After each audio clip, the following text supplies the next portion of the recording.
All right, welcome, QuestsNJests fans. Usually this time is when Fox runs her campaign, but she's off smelling flowers, and I mean that in a literal sense. Uh, so this is our For the Lolths kind of talk show, just for fun. It's something been wanting to do once a month. Get friends of ours, get ourselves, and just kind of have a talk show type environment where we just talk about anything and everything. And for our first guest, we have Steve from Quest Accepted. Waha! Perfect. Well, I am glad to be here. Perfect. So you're playing Sabir over on your Quest Accepted campaign. Tell us a Mhm. little bit about him and your story from his point of view for the past couple of sessions. For the past couple of sessions. Yeah. Okay. Um it's so weird seeing Springer, honestly, because I only know you as Tobias.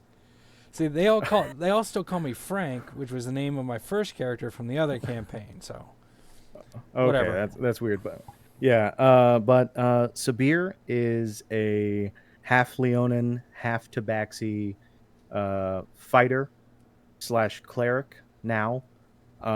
He grew up in a small fishing village. He was taken away.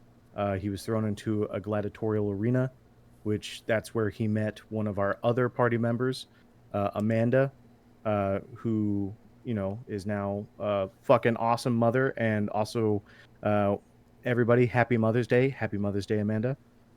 Um, and so uh, the kind of the bonding that we both had in the gladiatorial arena is basically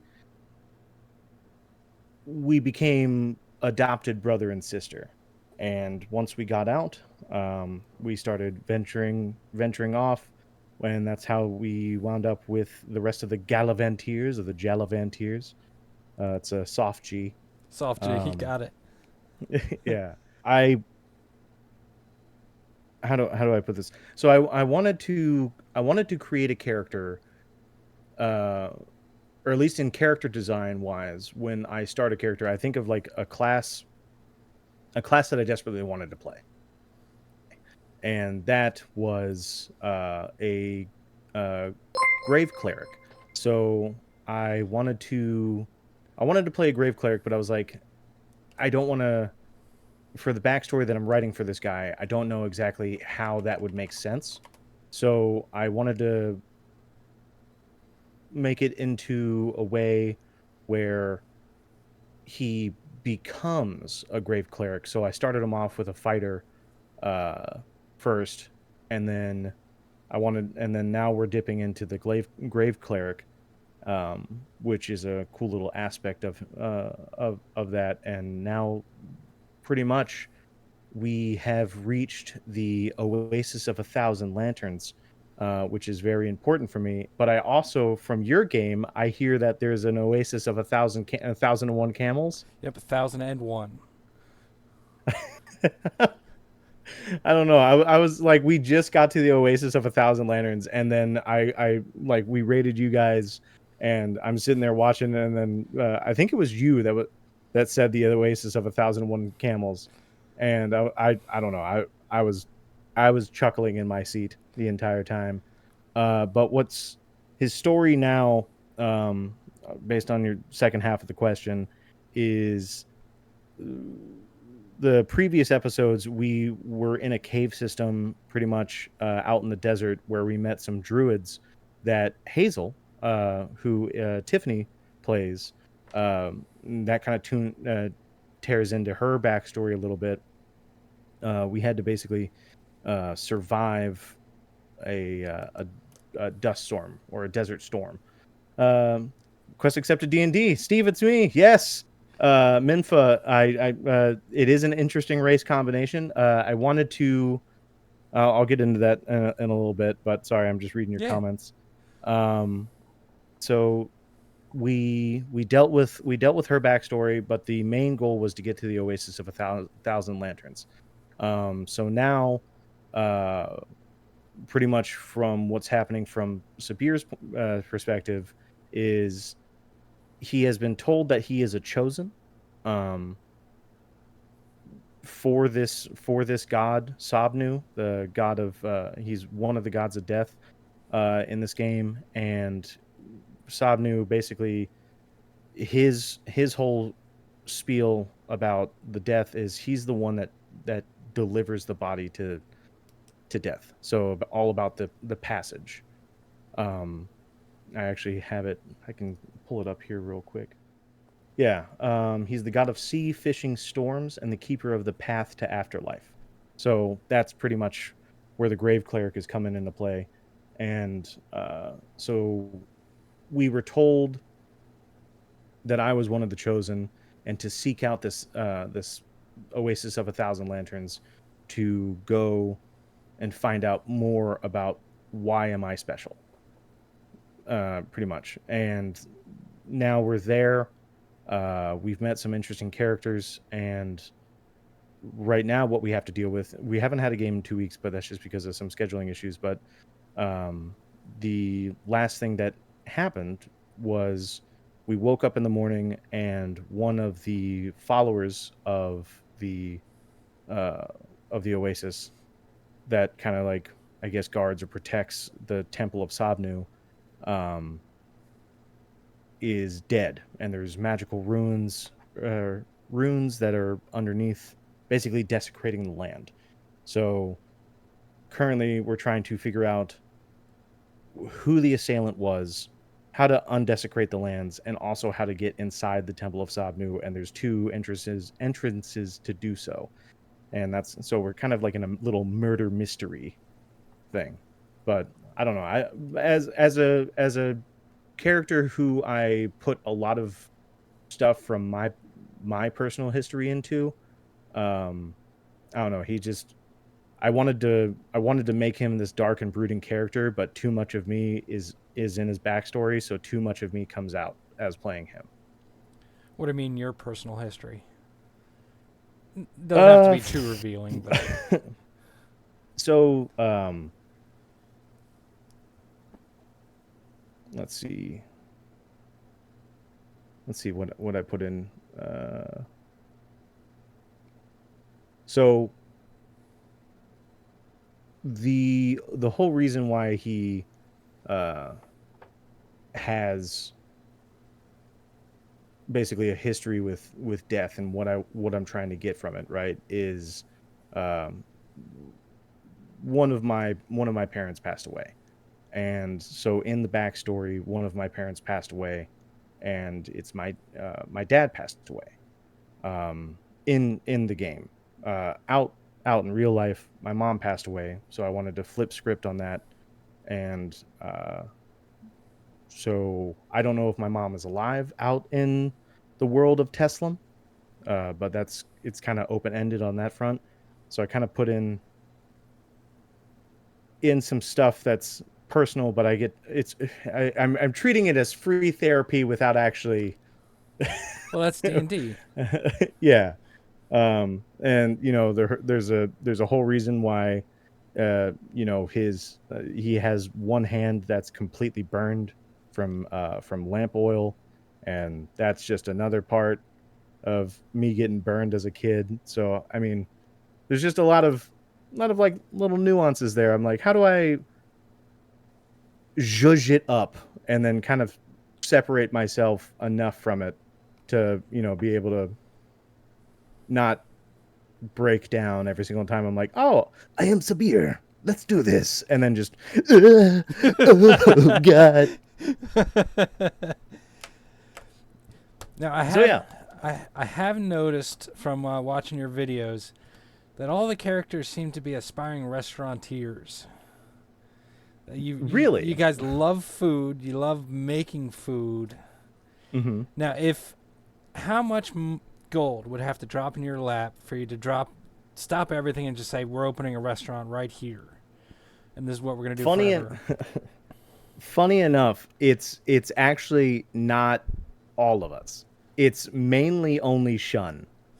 Shun is the cook guy. However, the person that has fallen in love with everything that he does cooking wise is Hazel.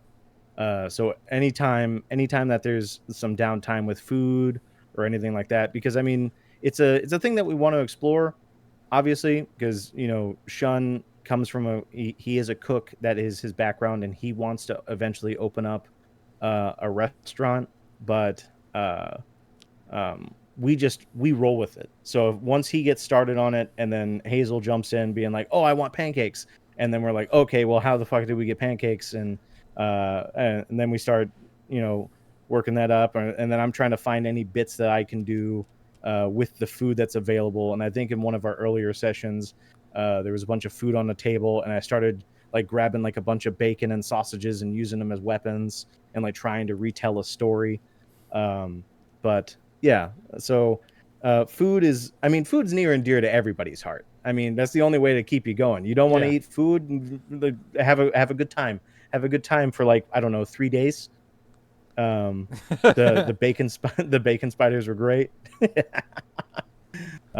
Yes, that's right. I was retelling the story of when we crash landed um a airship, and we had to go underground, and then that's when we found out about the cult that we're currently the Vodoran cult that we're currently, you know we are dealing with it, or we will deal with it, but we haven't necessarily gone back to it yet. But there's a lot of things that are being thrown at us with connections to the Vodoran cult to um to eventually grasp onto and be like, all right, we got to take these guys down. But when we first crash landed the ship, we had to go into the cave, and that's where we found out the Vodoran cult. But then there was a bunch of cave spiders.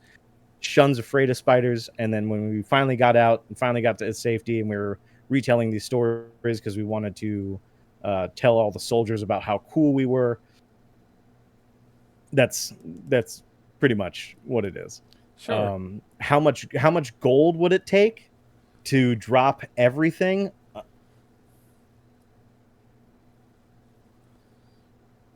So I think that's a Matt question for Shun, because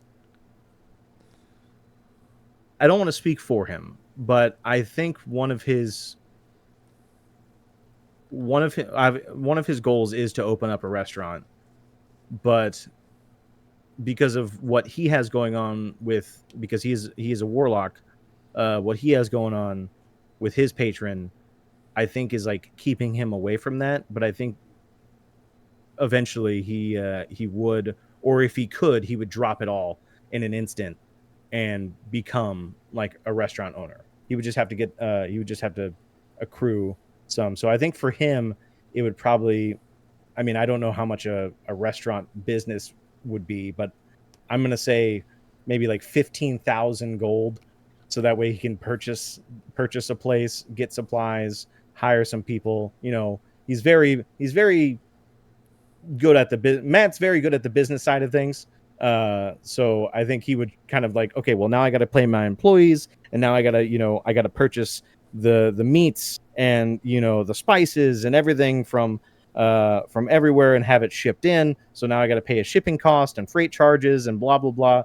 And so that's where the fantasy realism starts to meld with the idea of owning a restaurant. But I think it would be 15K for him. But for me, the I'm trying to find my mom. That's what it is. I am trying to, and the person that took me away, which has yet to be revealed, um is the person that I got to hunt down. And I didn't fare so well the first time. So in Sabir's mind, um he's trying to get as strong as he can, so that way when he does combat this person, he's strong enough to overcome. Well, that was actually going to be one of my questions. You get a wish spell without spoiling anything too plot related. What would you wish for? But now I can guess what that wish was going to be. Uh if I had a wish spell, Well, Would you wish I for I where your mom would be, or knowing where that would be? I think Sabir would be so childlike in his answer that he wouldn't feel the repercussions of what could happen, but he would ask for his dad back or his whole village back. Hmm. Because when Sabir was taken away, nobody survived, um, except for potentially his mom, uh, to his understanding. So, um, based on his class and character combo that I'm doing, the so I went Echo Knight 3, so I can make a bunch of echoes around, but I'm flavoring it as the ghosts of my village. So everybody that passed away around me. Um, so anytime that I use an echo, it's one of the people of my past, and it's already been said in a couple of episodes, but I can't summon my dad and I can't summon my mom. So but I can summon others that were there. So there has to be a reason why. And then I went into the grave cleric to like kind of like full circle the whole death thing. Um, and so I think Sabir would either ask for his dad back or his whole village back. Gotcha. Yeah. All right, now for some of the sillier questions. If you were to take Okay. Sabir and drop him into any TV show out there, running or out of production, what TV show do you think he would drop seamlessly into? Seamlessly dropped into a TV show for Sabir.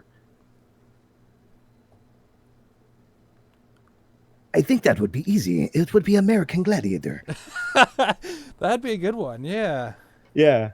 Yeah, just all like him, one of the superstars, or one of the, I can't remember what the, um, I can't remember what the people that were the mainstay team, because there was the gladiators that would come in and challenge Yeah. whoever was the, so he wouldn't be like one of the gladiators that would come in and challenge. He'd be one of the team. One of the defenders. Got it. Mhm. Yeah, that would be fun. Yeah, and I think he would have a blast because that game is all about having fun.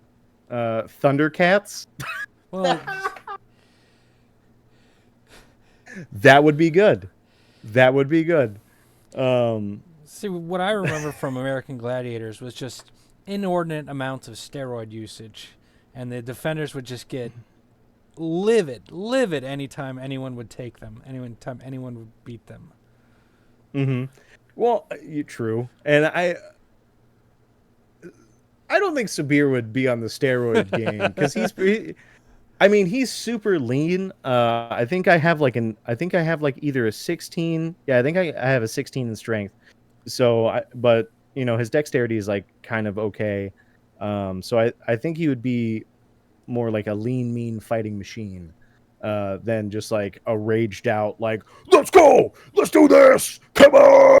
Yeah, I don't think he would have any of that, but I definitely think he would have so much fun because it is a competition without without having to kill anybody.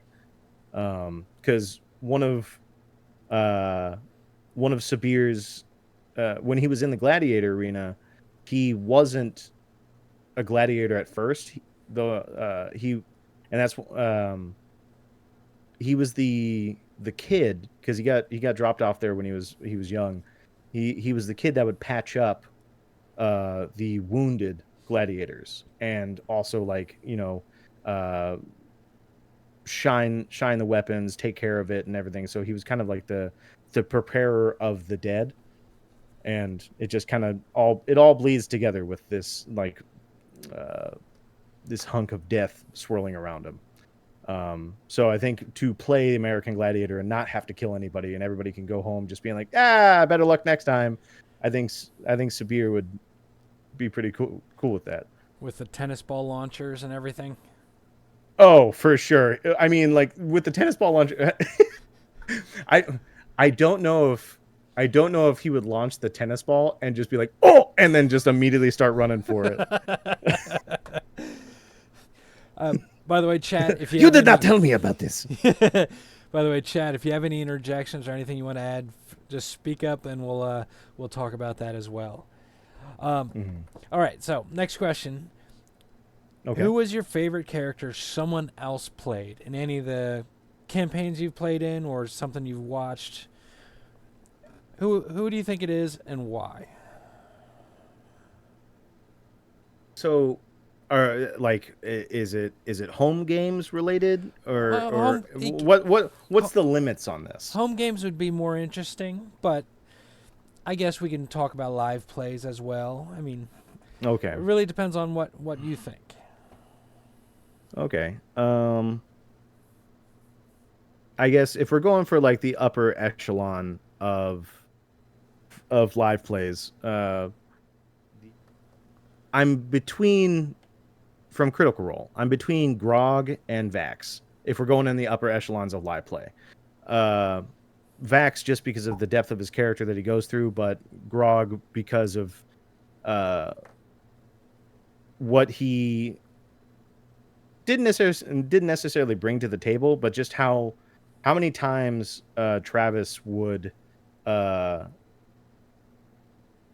be there right in the moment and say like the right things, and how he uh, took Matt's like little sprinklings of like do this and then just ran with it, and it was golden. And then Vax with the interpersonal relations that he had with with Keyleth and with his sister and with everybody, like for Travis it was how he interacted with everybody else, but then for Vax it was how he dealt with the entire party.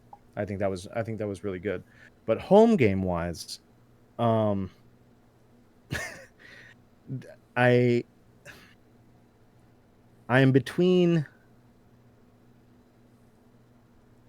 So like I have a buddy Matt who is not our Matt, but I have a buddy Matt who has DM'd for us for a long time. Um and I mean he even runs his own games on his own server, and is doing well. Um but there was he played a character named Rosha, and Rosha was a changeling bard. No. Yes, a changeling bard, and this giant backstory of like of where he came from, and uh, I don't know. It was just fun. It was really cool to see the forever DM finally take the player seat and Yeah. have a really good time with him. Unfortunately, his character didn't last long. His character was killed off in an arena, and it was really sad. But it's it's these moments that you have where that happens. But Rosha has been a crucial part of his other campaigns, not from like him just putting the NPC back in and being like, oh yeah, here's a DM NPC that I played, and like look how cool he is, or cool she is. It's always been one of the characters remembers Rosha and has a connection with that, so they know that Rosha's dead, and so the story of Rosha that we knew in the home game lives on in other characters, but the fact is that Roche is still dead is really cool to me. Um, and then he has like a couple of one shots that he's done, um, where uh, where some of his party has played different characters, but uh, I'm trying to remember a couple of their characters, but there were some cool ones. Uh, I mean, it's mainly fun. Like they're a hoot. So like, I don't think none of them bring like really serious characters, or if they do, that shit ends. I'm allowed to I'm allowed to cuss, right? Yeah, we've been cursing. No, okay. Okay, sorry. I mean, if I mean that was the first time my brain actually recognized that I was. But that stuff falls by the wayside in the first session 0. Um and that's kind of what happened to me. I was trying to play like this super serious, dark, edgy, cat creature that, was sad about his whole family dying, but I can't I can't play those characters. That's just not who I am internally. And if I try to play those characters for a long time, some of me is gonna break out. Yeah. Yeah, I don't Yeah. like playing edge lords myself. Just because, yeah, that's not who I am. And so Mm, usually the yeah. characters, something bad has happened to them, but they're not very sad about it. They're not like, oh, my life is ruined, that kind of stuff. So Yeah. I mean, and that kind of speaks back to like the original point where I've thrown so much into Spear, where it basically is me, because I've taken really bad stuff and I've just turned it into humor. It's not a good coping mechanism. But hey, I'm still walking, I'm still doing my thing. I'm still, putting one foot on one shoe on the foot and tying it and walking each step every single day. sure. Um there I mean, Armat Armat also ran a one shot. I don't know, it wasn't on stream. But our characters ran a one shot for his little horror campaign, and I had the pleasure of playing with Amanda and Tiffany, and we had to play some some characters that were investigating like uh, a mansion that was haunted, and I can't remember what Tiff played, but her lines were gold. And yeah, so she had a character that I can't remember right now, but she was really good. And then in one of our community D&D things that we did with Sky, there was you know Marco and Matt both had characters that were bouncing off of one another, and it was just so cool to see, because like, you had Marco playing this like ultra hipster, the piece of the earth, and uh praise be mushrooms. And then you had Matt's character that was, I think, an Oathbreaker paladin. I could be wrong. But he was just batshit insane with like basically Cthulhu mind, just riddled with Cthulhu mind. So it was very cool to see them bounce off of one another, where one's like, we can rebuild the world, and the other one's like, nope, no we can't, no we can't. Let's just burn it all down. And so yeah, there's been over the years that I've played, there's been a lot of cool characters that I haven't had the chance to play, but other people have, that it's been amazing to see on the role play aspect. Um, there's a home game that I'm doing right now uh, with my friend Gene, and two others. Gene is the DM, and uh, one of the girls that's playing is playing this dark gnome, or yeah, dark deep gnome rogue named Tal, and we just got to a super critical point in Tal's backstory, um, but we still don't know really much about it, and it's I can't really give you an opinion on which way it's going with that one, but just to see the player blossom into, from just going with the flow, whatever the DM says, into, I want to check this room, I want to do this, I want to do this, I want to take control of the scene. That's been really amazing to see. So have you been playing D&D long? Uh, I I have. I'm trying to remember when it started, but I'm gonna say anywhere around 2017, 2016. It all started because Matt, the other one, the other Matt, he worked for me at the time, and I would see him bring in this notebook, and where we were working, like I would just see him like do the things he needs to do, and then immediately run back to it and just open it up and start writing. And I was like, "What's going on here? Why aren't you working? Why aren't you?" Because I was his boss, so I'm trying to play like, you know, Mister like big dick swinging. Meanwhile, for like a quarter more type thing.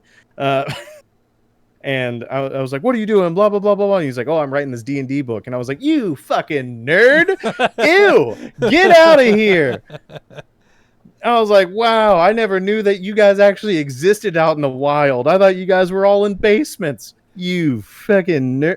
But then, like a couple weeks go by, and he keeps on bringing on this notebook. And I was like, "Hey, man, you got to put that shit down, because like otherwise, you know, people are gonna start looking bad, and they're gonna see you not working." And things, blah blah blah. And then a couple more weeks go by, and then he's like, "Hey, what I have two things in this journal that I'm trying to figure out. Where should I take this?" And I was like, "What do you mean?" He's like, "Okay, let me give you the backstory for what I got going on." So he kind of laid it all out, and then he was like, "I don't really know which way to take it," and that was the hook. I didn't realize that was the hook at the time, but that was the hook. And I was like, "Yeah, I mean, it would be cool if you like went with path A, so that way you could open it up for this, and maybe you could do this, and blah blah blah blah blah." And then the avalanche, the just snowball avalanche effect. And then I was playing Doom 2016 at the time. So I was like, wouldn't it be really cool to have like a NPC as like the Doom Slayer? That would be really cool.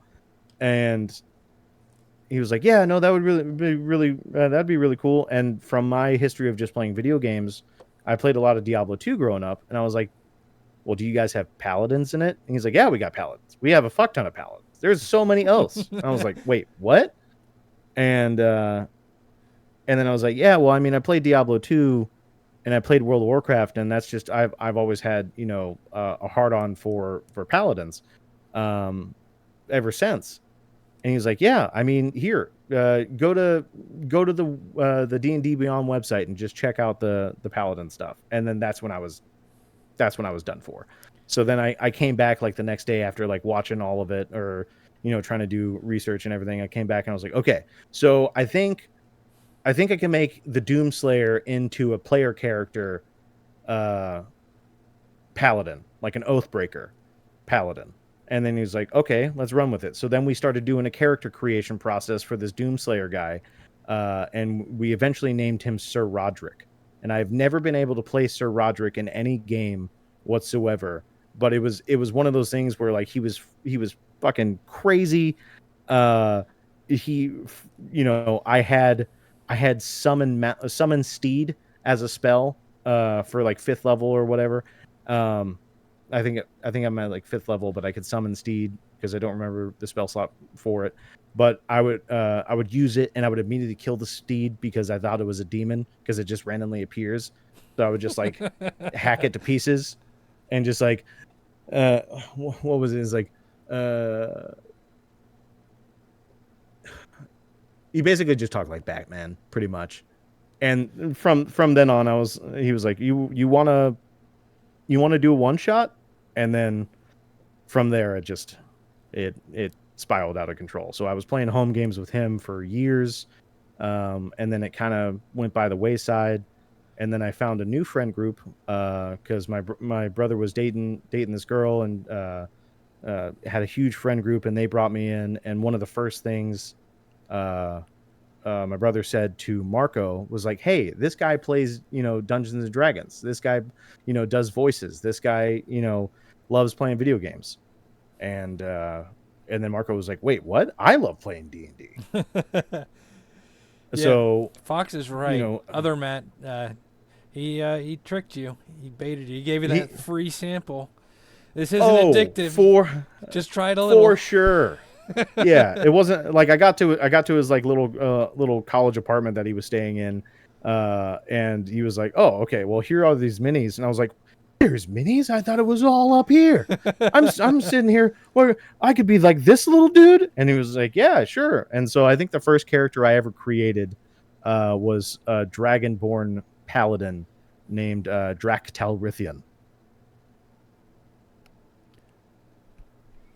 That's a And mouthful. yeah, well, I mean, we just called him Drak, but his last name was Talrithian. And then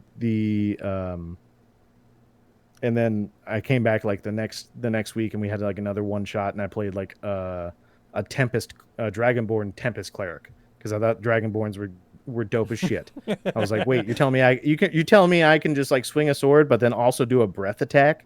All right, cool beans. And yeah, I think the best character I ever created with the other Matt was this paladin called Drumnin Steinhauser, and that one hits home with him, and even in his home games and stuff. And I have like lore and everything that he needs, and I don't know, it's just a good time. I don't even remember the original question. You got me spiraled out of control. No, that's perfect. How long That's have I been perfect. playing? Yeah. Well, it answered the question. I guess it did. Yeah. Oh, yeah. Now, if you could get any celebrity to sit in on your current game for at least a few sessions, who would it be and why?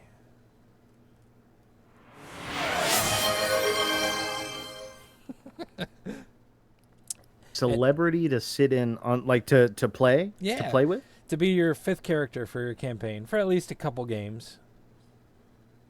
A celebrity. All right. Celebrity, someone famous, something like that.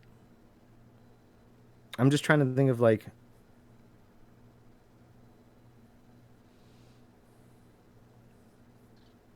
I think Jim Carrey would be dope. I think Arnold Schwarzenegger would be dope. You know, just all my childhood heroes. You know, you have you have like you know, Frank Miller or like Todd McFarlane. You know, I mean they're comic book guys, but I think if they were to create a character, that backstory would just be like so good.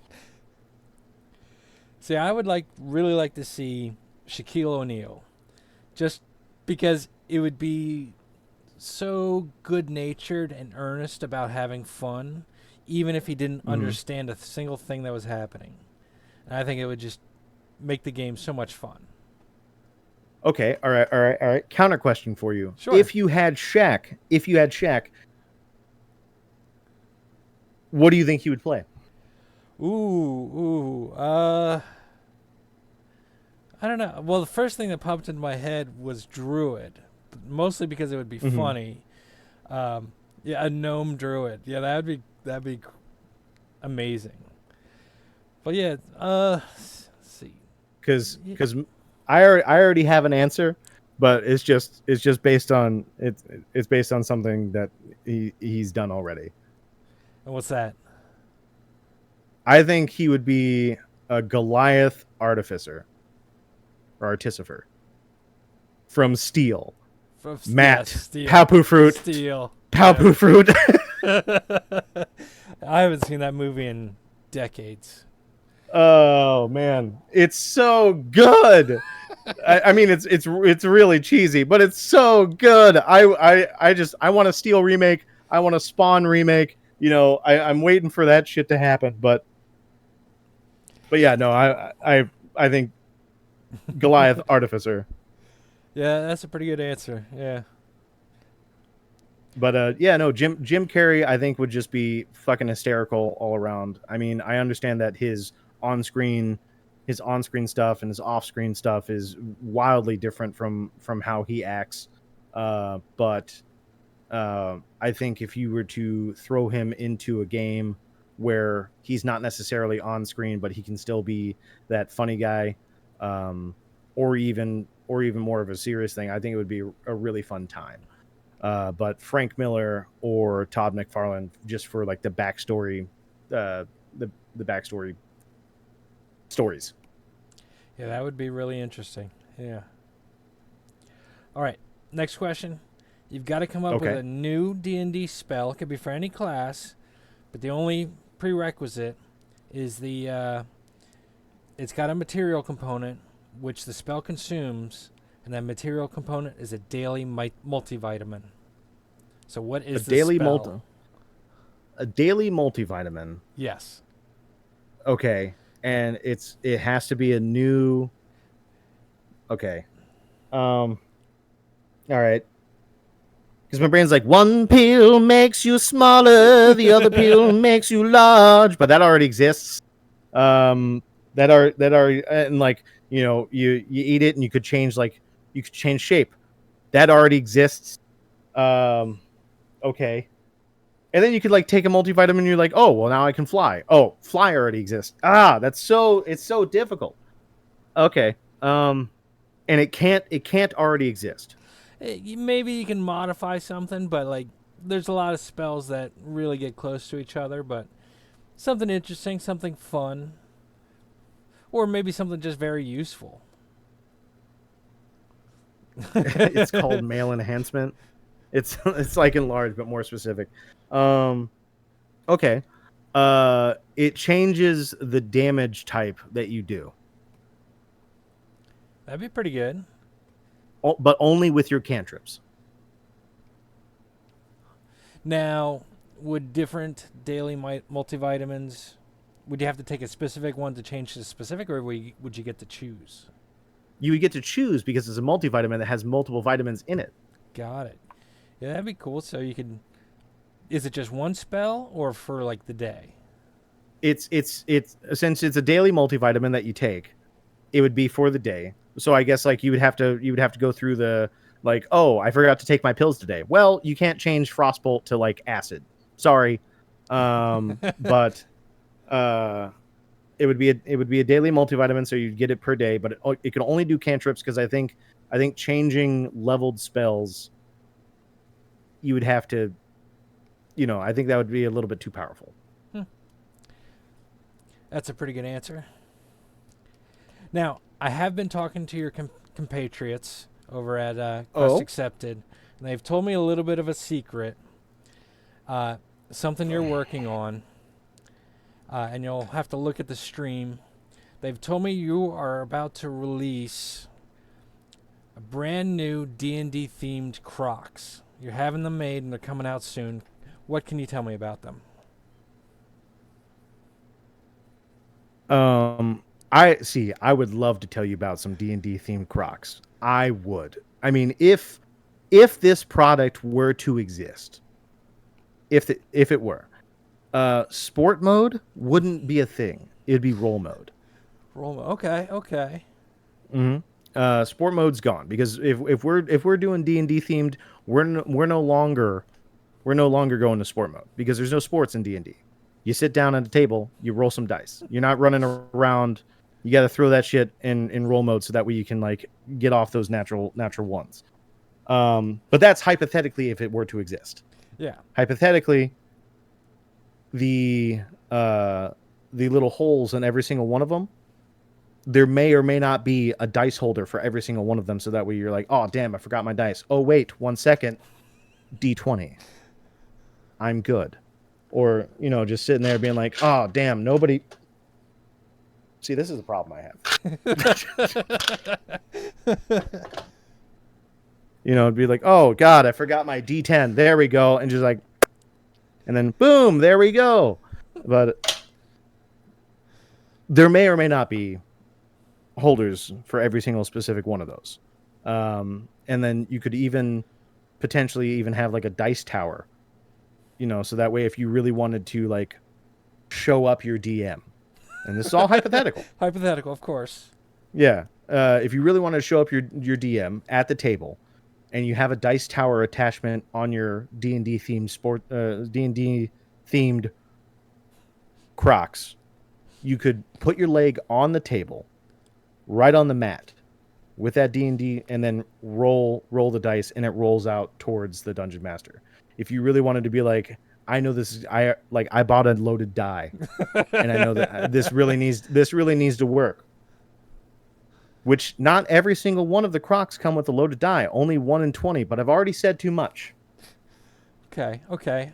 Hypothetically, how Okay. soon are we seeing the release of these hypothetical crocs? I mean, if manufacturing, comes in clutch, I would probably say at the beginning of, 2028. 2020. Okay. Yeah. I mean, that's again, if these crocs were to exist, 2028 seems like a good year. Now, hypothetically, from what I hear, you're gonna there might be different colored crocs for each of the base characters of your campaign. What color would your crocs hypothetically be, and what color would others be? Well, I think if you were to make them, they would have to be different colors for the different classes. Classes, not characters. Yeah, classes. Because Okay. if you were to dive down into characters, I mean, you would have to make a million pairs, and you couldn't make the first wave of them correct. But I think maybe on the bottom of the soul there could be hypothetically like a seal of the class that it is, so that way with every step that you take, every breath you take, you leave an imprint of the class that you were behind, a trail of your class. But if I were to have them, it would be blue. It would And be just because I feel like cleric is a blue color. that's good. Hypothetically, that's good. Yeah, hypothetically, 2028, and hypothetically, it would be an awesome thing. Good. If it truly existed. If it existed, yes. Keep an eye out. But it doesn't. But it does. Okay. I'll stop asking. Yeah. I've said too much, and if this is the last time you ever see me, just know. Look out for 2028. No, I'm just kidding. All right. So I think one last question for this this talk show. What is your favorite cryptid and why? I'm not a big cryptid guy. No, But I have some in mind, but I'm not a big cryptid guy. Let me just list of cryptids. There we go. List of cryptids. Okay. What the fuck is this shit? None of this shit existed when I was a kid. The fuck? Megalodon is a cryptid. No, it's not. That shit existed. You got the Loch Ness Monster. I know that one. How about... Oh, wait. What is that one? That's a terrestrial. What is this? Oh, in the sea? Aquatic or semi-aquatic? Okay. Fuck it. Chupacabra, man. Chupacabra? I was gonna go with Chupacabra, and that's I'm sticking with that one. Yeah, the famous goat. Why? Yeah, why? Because I think there was an X-Files episode where they did one where they were investigating the Chupacabra because there was cows that were basically being violently murdered, and I think there was like drawing people are like, this is what I saw. I think because like there's the Mothman, right? But that's too doom and gloom, at least from my memory. Like you would see the Mothman before like a giant destruction would happen. Yeah. There's the Loch Ness Monster, which I mean, like that's really cool, but it's really funny to like hear stories where everyone thinks it was Loch Ness Monster, but now it apparently was a fucking whale dick that was just upside down. It was just a whale that was upside down with Minfa said like that saying before. "fuck you" to God. Most likely a whale's member. Yeah, Minfa's on it. But I think like little rat guys. Wait, is a jackalope a cryptid? Yeah, jackalope is a cryptid. Changing my answer, jackalope. Jackalope. Yeah, that's Yep, because they're cute. It's a classic answer, and I still remember going up into the mountains with my father, and anytime you go into a gun store, they always had a jackalope in there. They always had one, and you don't see them too much that often, so. Yeah, I remember seeing like a bunch of them when I was a kid, like either just like on cartoons or something, where like, oh, what the hell is that creature? Oh, it's a jackalope, blah blah blah, like antlers. Blah, blah, blah. But I think I would go with that. Good. Lock in, final answer. Sure. You know, I'll call a friend, and I'll tell him that I think I won the choice for cryptid answers. Perfect. So please give us a quick outro about your the stream you're on and what you guys do. Okay. And thanks to all of our fans coming out and talking in the chat and having fun with us. So yeah, I mean, I guess while I'm trying to think of an outro, are there anybody in your chat that has questions for either you or I? sure. Yeah. Anyone has questions, feel free to put them in, and we'll tack them on at the end after you talk about Quest Accepted. Of course. So Quest Accepted is a group TTRPG experience, just like the one that you are currently watching on other days, except for today, which happens to be for the Lolths. That's it exactly. Yep. All right, I'm saying it correct. We are a group of friends that got together through coincidentally Marco. Marco is like a fucking world vessel of people that he knows. It's crazy. I didn't know a person could know that many people until I met Marco. And it's just crazy to see, because like you would either go out with them and be like, oh, I know that man. What? Oh, I know that girl. What? Like, how the fuck do you like? I got glasses on. This is corrected vision, so I should have corrected 20/20. How did you see what I can't? And you're like, yeah, that's my friend. Oh, and then you go walk up, you introduce him, like, oh yeah, we had such a great time together, blah blah blah blah blah. You know, from like 14 years ago, but I still remember your and then I saw her face.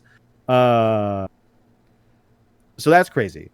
I don't know what tangent I went on. Oh, great group of friends.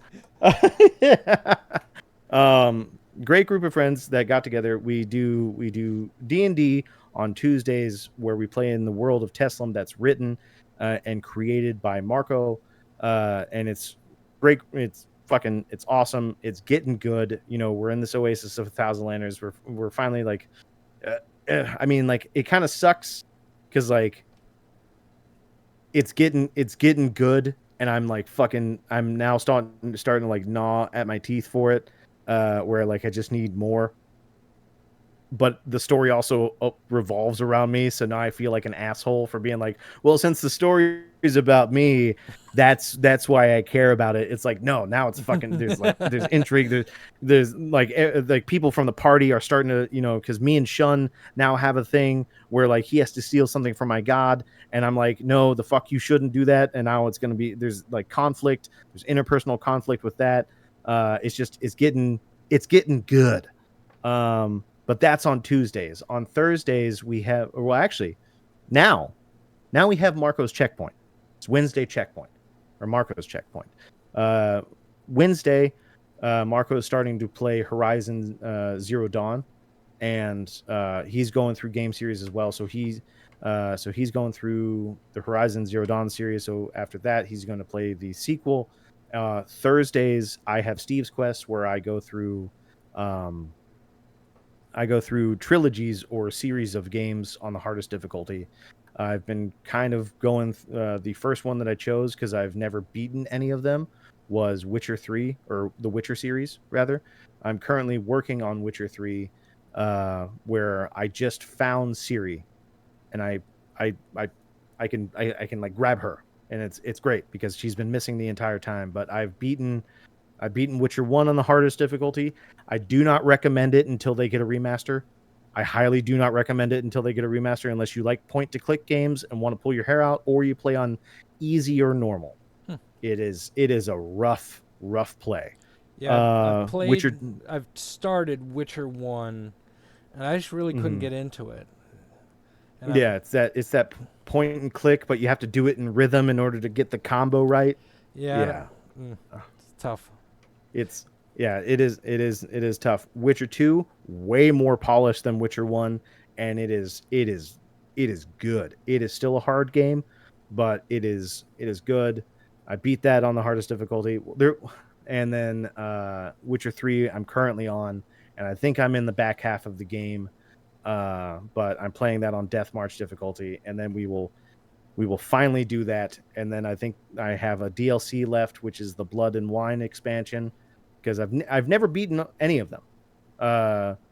Witcher 1, I now have under my belt. Witcher 2, I had on like Xbox 360, and then I started playing it. I couldn't get down the controls. I just gave up. So to do Steve's Quest, to where I can play through these games and like hold myself accountable, because I want to share it with you guys. And I have to progress, even if I like, oh fuck this game, I don't want to play it anymore. But now I have a reason to.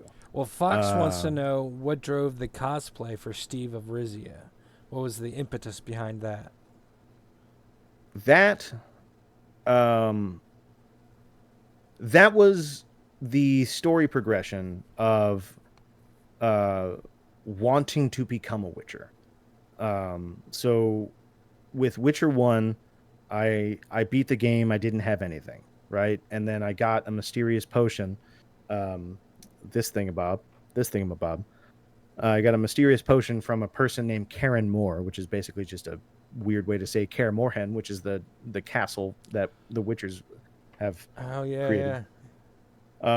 Which then turned my hair white and grows it long every Thursday.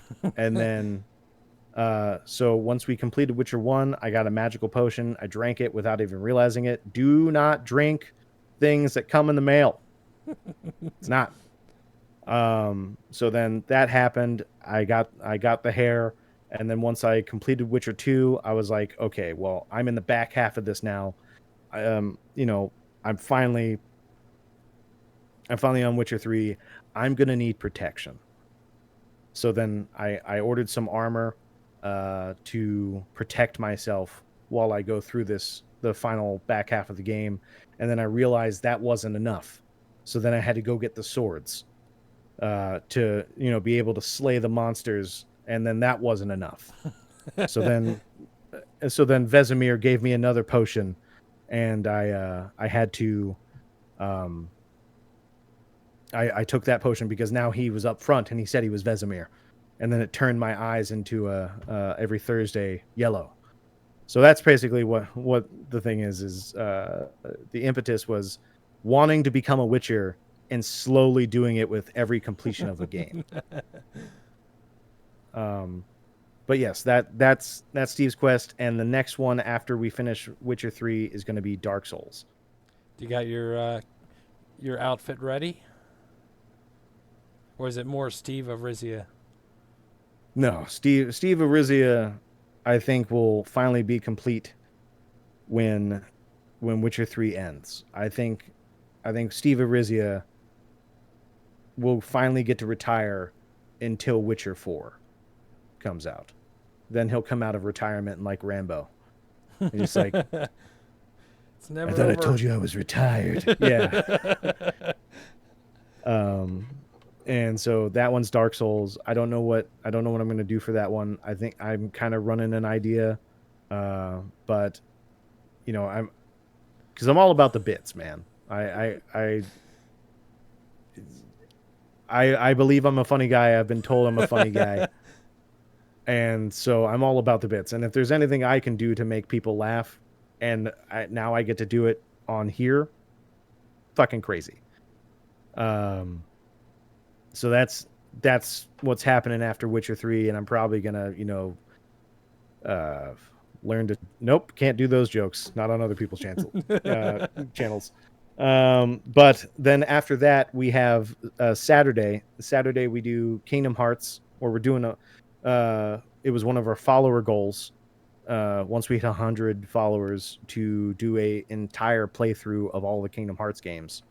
And so me and Matt were like, yeah, fuck yeah, let's do it, because Matt loves Kingdom Hearts. I wanted to play it because I've never played it. I've beaten 1 and 2, but that was it, or 1, 2, and 3, but I've never played any of the others.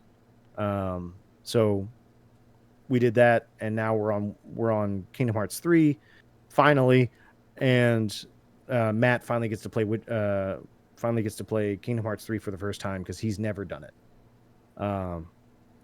And I'm really excited.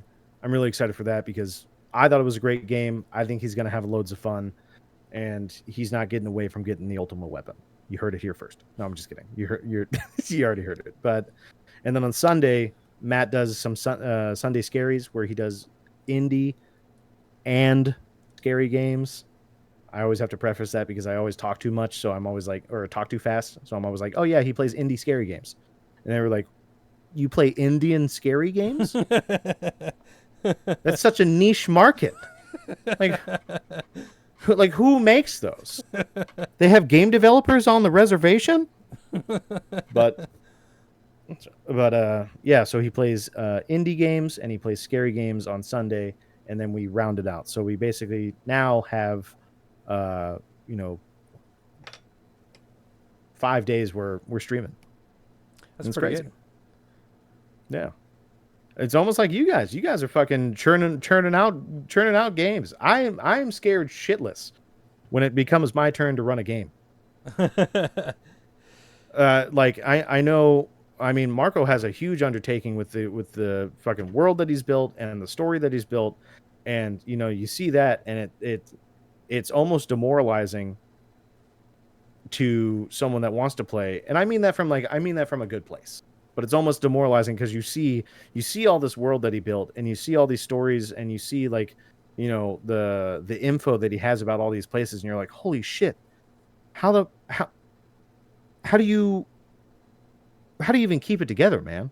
How do you even start like throwing that much at a wall and it all sticks, and you're like, yeah, this is coherent enough to run a game? You'd have to talk to Minfa. She's doing hers straight out of creating it out of thin air. I know Booty's working on starting up his own. I was helping him a little bit by naming specific islands on his world. Oh, I saw the live stream of that when he was making the maps. Yeah. Funnily enough, we I insisted one of the islands was the island of Steve. And that was you. Yeah, that was me. That was me. See, but that's awesome, man. The thing was, in especially Azrael's games, Steve is kind of like I don't want to say generic, but like the go-to name for every NPC. Like I think, like one of the characters' grandparents was named Steviock or something like that. Anytime we have to come up with a name, it's some sort of variation of Steve, Steven, something like that. Hey, I'm glad that I am very prolific in your games to just keep on making juniors. I don't want to pat myself on the back or anything. That's not even the back. That was the chest. I'm lying then. But I'm glad that Steve lives on in your games as some different version of him. Maybe he's all the same guy. Maybe it's just a changeling that's been fucking with you the entire time. Yeah, that would be good. Let's see. Booty had a question. Okay. If we could get a Quest Accepted and a QuestsNJests crossover, which characters would you want at the table? Okay. Bigger question. Who's DMing it? Ooh. Let's say you're Matt for now. Like, suddenly we appear in your universe. Who's appearing? Okay. All right. And it's a crossover event. Yeah, a crossover event. I mean, the easy question is just to say all of you guys and just have a giant fucking party that Matt would probably, have to overcompute everything. I mean, if Matt was running it, right, then Marco would be a player, right? It'd be Tiffany, Tiffany for sure. Matt would be running it. It maybe be me. I don't know. Maybe me or maybe Peter at this point. So I mean, like, you only have like the four of us. The bigger question is you guys, because you guys have so many of you. And like also, God, well, you have multiple games too. So now it's the multiple characters. A little bit simpler. Let's bring in one character from one of the campaigns. Suddenly appears and he's now playing with you. Who is it and why? Who do you think would fit in best, or who do you think would be funniest? Caligar. Caligar? Yeah. Alright. Because if well, shit. Because it's Matt's game now, it's a different world. But in Teslam, we have basically the startup in up north of basically this this artifice college. Like fuck, I can't. It's the name escapes me right now. But it's an acronym.